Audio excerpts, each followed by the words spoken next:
Shalom, Kalaim La, Yahweh, Ba'ashem Yahushai, Ba'ashem Akodash.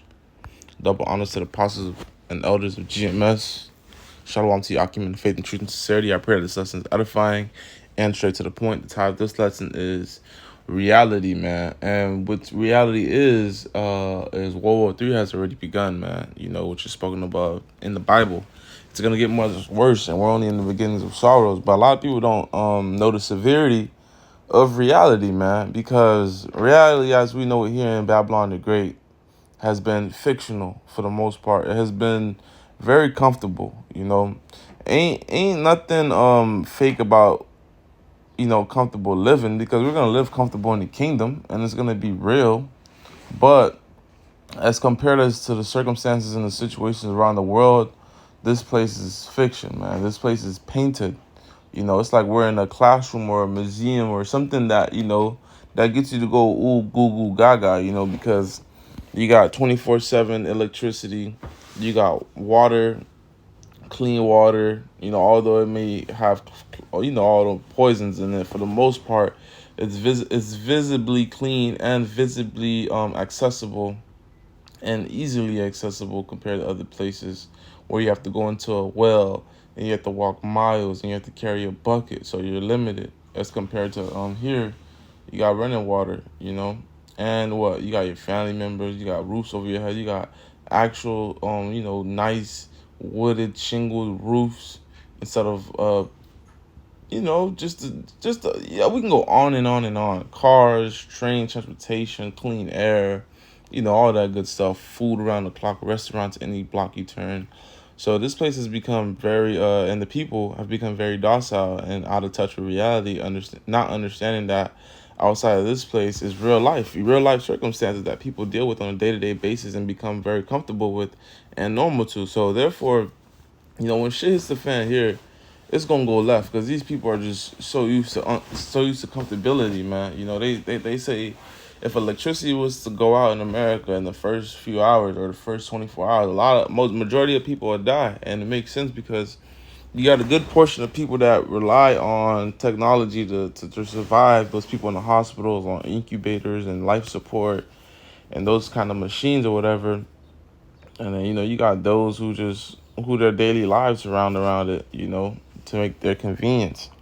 Yeah, life as convenient as we have it here in Babylon, it ain't gonna be such, man. Because if you search up on Telegram or any outside newscasts, bro, World War III, which is what we're gonna cover, is no joke right now, man. These men are in trench warfare. They're being hit with, even though they're heathens. You know, I'm not showing no mercy or no sympathy for them. You know, I can care less. You know, because these are the Lord's judgments and His prophecies. You know, I'm happy that these things are happening.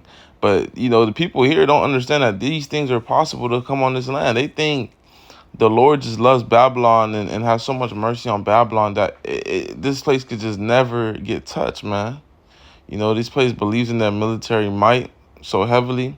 Man, you got people out there losing their limbs, eating grenades, flashbangs, bullets, tank missiles, man, drone strikes, man. It's no joke, man. Buildings getting knocked down, people getting seized and captured. So, yeah, innocent civilians, you know. But I wanted to get the book of Ecclesiastes. I believe it's Ecclesiastes. Yeah, these Ecclesiastes, chapter 12. I wanted to start at verse 3. I can start at verse 2.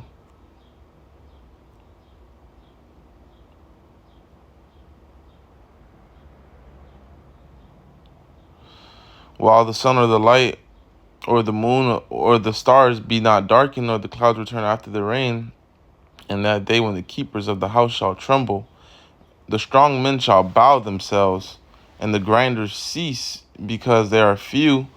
Those that look out the windows be darkened. So that darkened window is literal and spiritual, because the spiritual part about it is sadness, depression, you know, no more work. It says the grinders shall cease.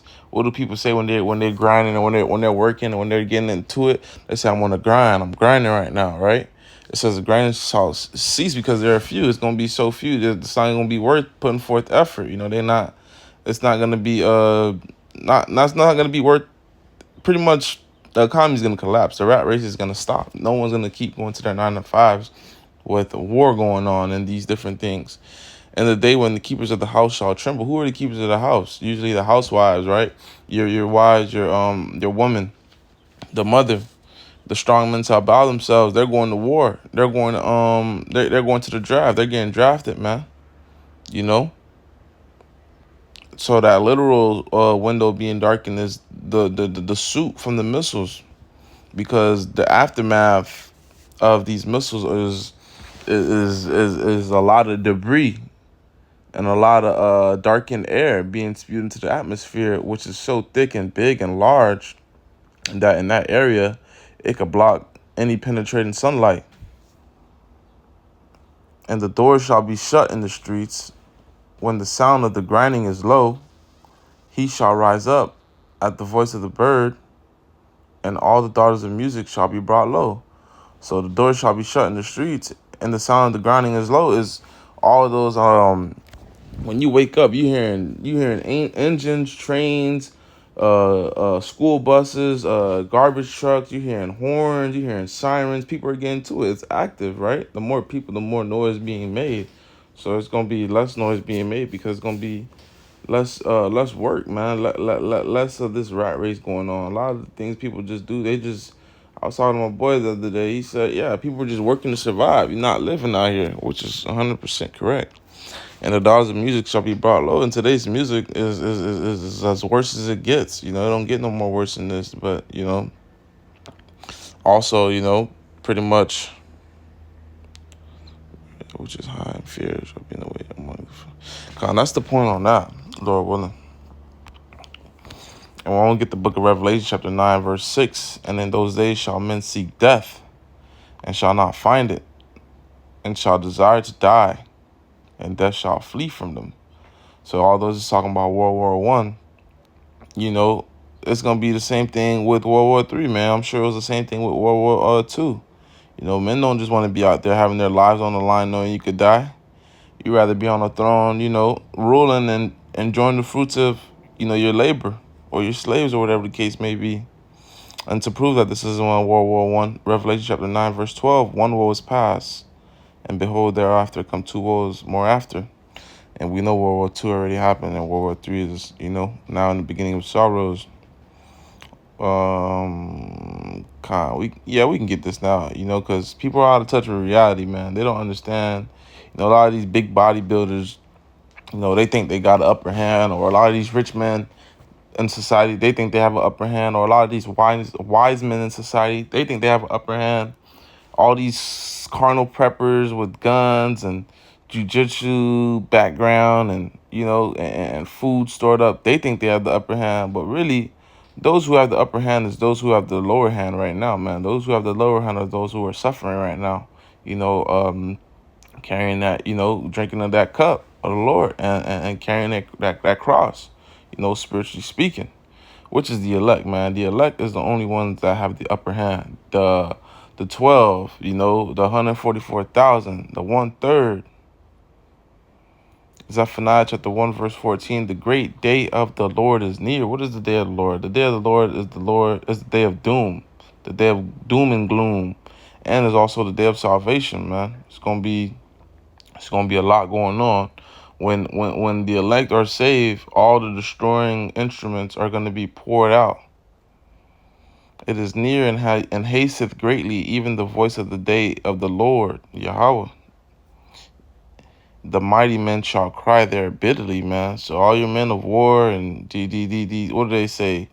The few, the proud, the Marines. Shit, the few, the proud, the crybabies. You know, that's gonna be the new slogan, man. Fuck, man. I had to just get a scripture real quick to go for somebody, and now I lost where I was. I know I got Isaiah here. Damn, what I have here. Damn, what I have. Salakia.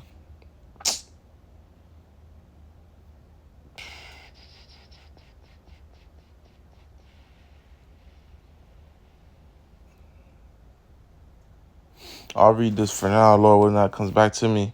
Isaiah chapter 5, verse 9. For every battle of the warrior. Okay, Khan, I know where I want. The water Yabashim Yahshai. Call on Yabashim Yahshai. Joel chapter 3, starting at verse 9. Proclaim ye, and I always read this. I always do lessons on this because the Spirit, is compelled me to do so. But a lot of this chapter is speaking about the prophecy in the valley of Jehoshaphat, the battle of Armageddon. But I'm gonna quickly, breeze through the military and the draft precepts. Pretty much these men going into war and having no choice. Proclaim ye this among the Gentiles. Prepare war. These Gentiles are speaking of as heathens. Proclaim, and within these heathens, we got some Jakes in there. Prepare, and we also have we got Israelite foreigners within those heathens, and we have actual straight up Jakes, within Babylon's military force or wherever these Jakes might be, found. Prepare war, wake up the mighty men, let all the men of war draw near, let them come up. In other words, go get who you got. Go draft these dudes. That's why they draft people who are 18 and up, people who don't have a disability. Go get the strong men, go get the mighty men, those who are healthy and capable. Beat your plowshares into swords. So a plowshare and your pruning hooks into spears. A plowshare and a pruning hook is a farming instrument. So really, whatever the hell you was doing as far as occupation, if you were a carpenter, if you were a mechanic, if you were a librarian, a bagger, a clerk, put that shit down and go to war, man. Let the weak say I'm strong, And guess what? They got to drop their occupations to go serve Esau Edom's carnal needs. And we had to drop our occupations, Lord willing, we are those men and, women and children who are listening. We had to drop our worldly wants and needs and dreams for the Lord's spiritual doing, Assemble yourselves and come, all ye heathen, and gather yourselves together round about, thither cause the mighty ones to come down, O Lord, O Yahweh, So come, man, niggas about to die, man, You heathens are going to war, man. Magog and Medes, they getting after or whatever, but a lot more nations are gonna have to join suit. We're gonna get that. Table of Nations. Because a lot of people think they're just exempt. A lot of nations think they're exempt from what's to come. You speak to these Babylonians about anything that's going on, they have no idea and have no care for it because they're just too comfortable, too arrogant, too prideful, and their government has their back and they trust in their government so much, so great. You Elamites gonna be caught up in this. You Assyrians gonna be caught up in this. You Syrians gonna be caught up in this. You Arabs, you Chinese, you Japanese, you Africans gonna be caught up in this. You Turkish people gonna get caught up in this. You Russian people are already caught up in it. The Greeks, y'all about to get caught up in it. Germans, y'all about to get caught up in it. You Spanish people, y'all about to get caught up in it. You Cyprus, kid them. Y'all about to get caught up into it. Isaiah chapter 9, verse 5, for every battle of the warrior is with confused noise and the garments rolled in blood, but this shall be with burning fuel and fire. Oh my. That's right, man. Why should this be with burning fuel and fire instead of, bear with me, Baba Kashah, fourth industrial con, and then I want to get 300 movie. Because if you look here, this looks less like fuel of... Give me a second. Let me try to get some better scenes. Let me get like the clashes.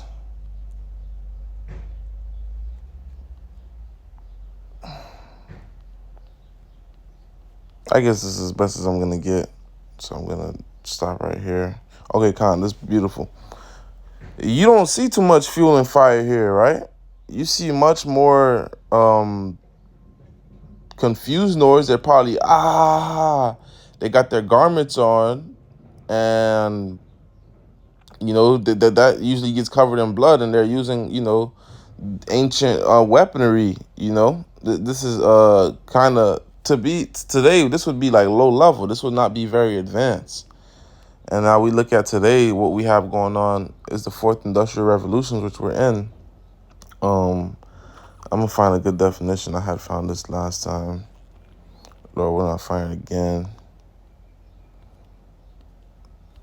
Let me just pull up the definition then. Fourth industrial revolution. It's not what I want either. Let me read this. Yep.